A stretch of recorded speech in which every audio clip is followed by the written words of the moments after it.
Hello and welcome to another live stream.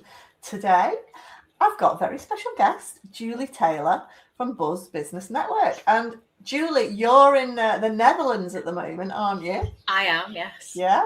So Julie's in the Netherlands, and she's going to take. We met each other a few months ago online, and we just thought, you know what? Let's do a live stream to talk about all the differences to social media around the world, because it is different depending where you are in the world. So Julie's going to run through the differences and what it means to us as a business and what we need to be considering, basically. So for those of you who don't know me, I'm Bex from Social Media Executive. I'm a social media trainer. I do lives every Monday sharing lots of tips and advice on social media.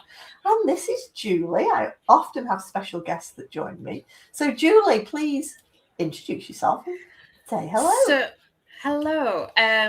Well, we've got a little spoiler today. So we've worked out we went to the same school, but that's not for today. So we'll talk about that another time, I think. But hi, everybody. Nice to be here. So I'm an accidental entrepreneur. I moved to the Netherlands almost 8 years ago to support my husband's career. And now I lead a community. I've got a Facebook group of over 2,000 business owners based here. Very active. People wanted to learn and get on with the business, and I run networking events. And I love LinkedIn. I also love Instagram. I'm usually there in the evenings if you're looking for me. But so when we connected, I was like, let's talk about LinkedIn and how people approach it differently in different countries. So yeah, let's do that. Yeah, and bizarrely, we both posted about Yorkshire Day at the weekend because I was in Yorkshire, Julie was in Yorkshire, and bizarrely, we then found out that we went to the same school. How funny was that? So, yeah. So, Julie, you've got some slides today, haven't you, that you're going to share? Do you want to, do you want me to pop those? I'll pop those on the stage. So, So, first of all, I'll just give you a little bit of history how I ended up on LinkedIn. So, I used to work in banking in the UK. That bank that we just already mentioned, that's where I originated from. So the Halifax, Halifax, yeah. Met my husband there. He's from Halifax as well. We moved up to Edinburgh with all the changes through the banking crisis for anybody that's old enough. So I didn't use LinkedIn all those years. But then when I got made redundant, I was like, I think I need to use this now.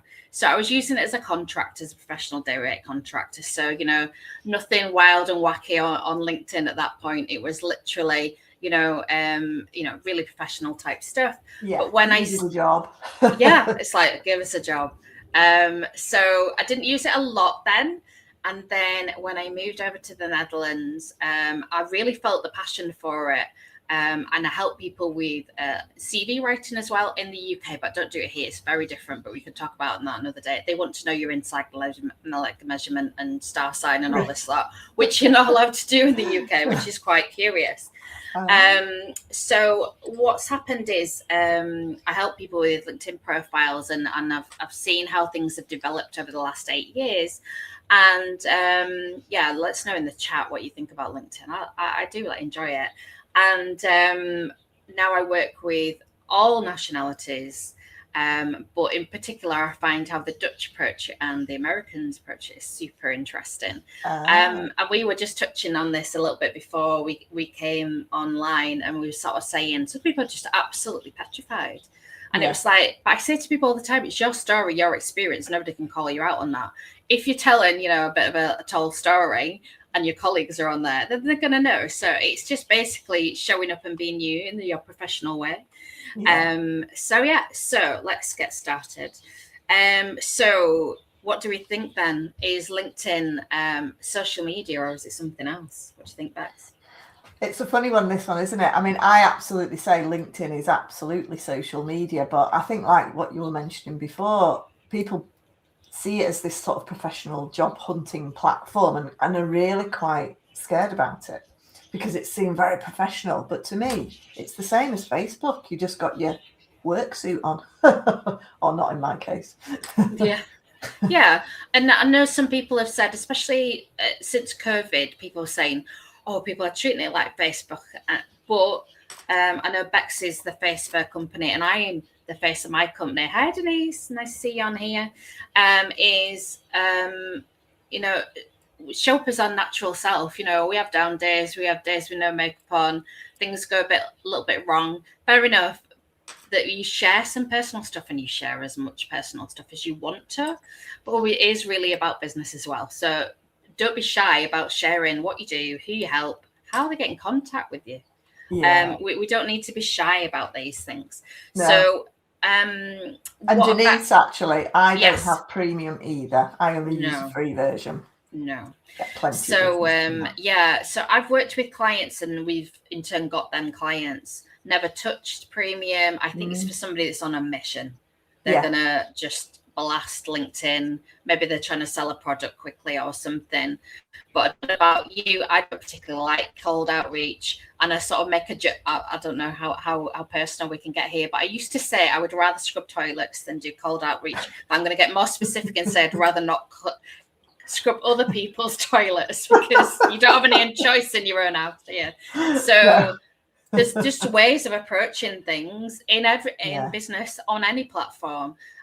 So yeah, it's about showing up as your real self, your professional self, but just sprinkle a little bit of personality, for God's sake, because it's the only way you can stand out. It's the only way you're exactly different, and be memorable. Definitely. Yeah. So what about hesitating about sending a message? Do people think it's pushy? Well, Denise has just put, she's constantly overthinking her messages, and I think an awful lot of people really do, but actually, I mean, I do send outreach messages to people who I don't know, and it's phenomenal. Providing you're creating loads of content, it's phenomenal the responses you can get. Yeah, a lot of people might ignore you, but they're probably never going to be a client anyway, are they? So, yeah. I mean, I talked about this on an interview I did earlier this year about asking for help in your business, in your life. Everything absolutely. Is people might say yes and happy to engage with you and happy to help with you. They might say no, I'm not interested, or they might just not respond to you. So you got 30% chance, so why not go for it? But make it really personal. Nobody likes being put through the sausage machine. It's very painful. I don't recommend it. So make it personal. Like, I loved your post about so-and-so, but say why. Don't just say, oh, that's a great post. Oh, great, wonderful. Just something a bit. LinkedIn wants you to have an opinion. Because there was somebody I know who said the other day, actually, I put a negative post out and my views shot out the roof. And I said, well, it wasn't necessarily negative. It was an opinion. Yeah. So this is what stirs the conversation, and that's what LinkedIn wants. We don't want the polished 10-foot long AI, you looking your best thing in your suit. Great, that's great to see something, but let's hear something real about you. So visibility and relationship platform, it's about getting to know people. Clients come from those conversations. You can reach out, but once you have that coffee chat and you find out you went to the same school, and then the connections is theirs. What I'm going to go. Anybody needs social media training. I know the lady, and we went to the same school, so it's going to be a no-brainer. Being known for what you do in your industry is so important. So there's a billion people on there. How do you stand out? Well, this is the thing about being personal and showing your real self. The good bits and the bad bits. So as I mentioned there about saying that was a nice post, this is how you can get into people's DMs, which is if you follow somebody that you admire, respect, you'd like to work with, you want to be on the podcast, whatever it could be, is start engaging on their content. Quality comments. I think it's 5 words or more. I don't know about you, Bex. It is, 5 words or more. And actually, if you can write more than that, like a little paragraph, really, LinkedIn loves stuff like that. Really helps you stand out and rank you higher. Share your point of view, but don't make your comment about your point of view. Like, I came on here just to tell you all about me. Make it relevant. Give before you get. That's I probably say with any relationship in any context, not just on LinkedIn. Offer something, say you'd love to chat with them sometime, but don't be too pushy, but just get the ball rolling and say why you want to talk to them. So I think it's 3 free messages. Is it 3 or 5 a month you can get? At the moment, it's only about 3. Yeah. So it's a bit rubbish, really. So Yeah. I would always just ignore doing the messages unless it's a real key contact you want a conversation with. Definitely. Or it's last day of the month and realise you haven't used them up. Yeah. Make sure Yeah. we're from Yorkshire. We like to get, every last essence out of everything. Absolutely, So you've got to get your money's worth, even though we're not paying for it. So use that comment, that LinkedIn note to say, I'm connecting to you because I'd love to talk to you about this. I can help you with this, or I think I've got a great connection for you. Something else I love to do, and I remember a client quite early on, she wasn't a client at the time, we were just having a discovery call. Do I have to pay you for connections? And I was like, well, I don't know how the conversation's going to go. So I'm quite happy to do a 3-way connection on LinkedIn. But then the only other thing is sometimes people approach me, I've scoured my list, could you introduce me to so-and-so? And sometimes I have connections on there I don't actually know how we connected. I do make a point of, when I get a chance, of going and saying, oh, it was great to meet you on that online session, Bex, or it was great to meet you, blah. And then when I do go and look again, I promise my memory. But if I don't know the connection very well, and the person asking me, I'll just say to them, go and approach them yourself. And somebody was saying, but you're a community manager. And I was like, yeah. And it's just like, and I'm not going to spend my entire life connecting people. And some people are really brave. I give them 5 connections in one call. And I always say to people, just go say hi from Julie, and they'll connect to you because they'll see we're mutually connected. But if they don't, I can do a 3-way introduction as well. Yeah. So I like that as well. And it's about being intentional. It's not being sleazy. It's not like buy my thing, buy my thing, buy my thing. When people are saying it's ESG, it's all these 3-letter acronyms. And I was just like, why have you seen anything on my profile that this is relevant at all? So you know when you've gone through the sausage machine.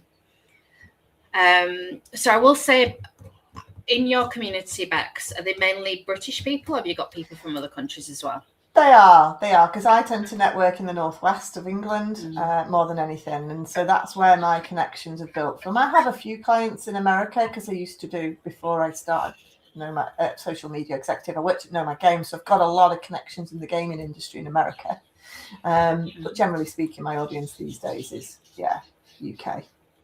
North, generally, the majority. Right. Yeah. So I will say that I think British people still want a bit of a rapport, getting to know you before a pitch. Definitely. The Netherlands is quite funny because I've met people and I haven't spoke to for a while. Hey, how are you doing? Fine, how are you? How's your holidays? And they'll actually say to me, "We after something?" And I was just like, okay. Yeah, they Straight will. to the point. And I was just like, oh, well, I've got this event coming up and I just wondered if you want to come. And then we've had increasingly more American people move here because of the situation in the US. So that's been happening in the last year, 18 months. And I think they're quite scared. And I get it if it's a brand new platform, but it's like anything in life. Embrace it, get a bit of training, get a bit of confidence, and see what happens. And it might not be the platform for you, but I will say as well, and I'd like your view on this as well, is some people are B2C and they'll say, oh, I don't need to be on LinkedIn. It's like, you don't need to be on LinkedIn, but why would you not miss another shop window? Yeah, it's, I mean, I've worked with clients who are B2C and have had phenomenal success on LinkedIn. And I always say to my clients, do 1 or 2 social media platforms and do them well. Otherwise, you're too overwhelmed and you spread yourself a bit too thin, because you do. To grow and to succeed on these social media platforms, you've got to create content, but you've got to engage and build your community as well. And it does take a little bit of time. So, but like you were saying, Julie, earlier, you love Instagram, don't you? I always also say to people, if there's a particular social media platform you love, use that one, because you're going to find your clients on there. They're big enough. They've got enough people who are active. It's just about finding where you're comfortable with, really. It is. It shouldn't be a chore. And I say to people, if you sit over your keyboard like this going, I don't know what to write on LinkedIn, is the time to walk away and do something else, because people could tell as well that you've just cobbled something together. You might have used AI and it's just like, doesn't sound like you. We're not getting any energy. What's it for? And I'm not saying every single post has got to have a call to action. My Yorkshire Day post didn't really have a call to action like, she's from Yorkshire, you've got to buy her thing, because it'll be amazing. But also don't be shy either. So it's that sort of, but mix it up again, but use evergreen. I'm actually using evergreen on Instagram this month. I've let the cat out of bag on day 3 already, because I'm doing a video a day, and I thought, God, am I going to have time to do this? So I'm using my videos from last year, because I'm thinking about running a visibility sprint in September. So because my stats went sky high last time, I think we're just about at time. So I just want to share a little bit about, if you feel like LinkedIn feels confusing, and my sort of area is more around the writing of the profile, making it sound like you. I don't do ads, and mine's a very sort of organic way of connecting with people. Is do connect to me. I'd love to have a call with you and find out what are 6 degrees of separation, which might end up being about 1. Is like ours is. I love that. I absolutely love that. My group, even though we're based in the Netherlands, we're online twice a week, every week. I'm still interested about whether people have shut the Zoom door since COVID. But I love online because, my speaker, I get guest speakers. My online speaker was from Florida last week, and this month she's in Madrid. So that sort of mixing it all up. I love to see familiar faces, but it just spices things up a little bit. Meeting people from other countries with other views on things. Do you know what I love about online networking as well? Is that it doesn't take as much time, and I think doing a mix, it's brilliant because you don't have to travel. You're literally there. I personally love online networking. So yes, I'll be coming along to some of your sessions, Julie. You will indeed. Oh, well, thank you so much for joining us today. It's just really interesting to kind of get a little bit of insight into, the way different people approach LinkedIn. And I think it doesn't matter where you are in the world, really. Everybody is sometimes and quite often quite a little bit nervous, aren't they, when it comes to LinkedIn. So, yeah. So please do connect with us both on LinkedIn. I'm on LinkedIn. Julie's obviously on LinkedIn. I run plenty of workshops, online workshops as well. I think I've got one coming up in January.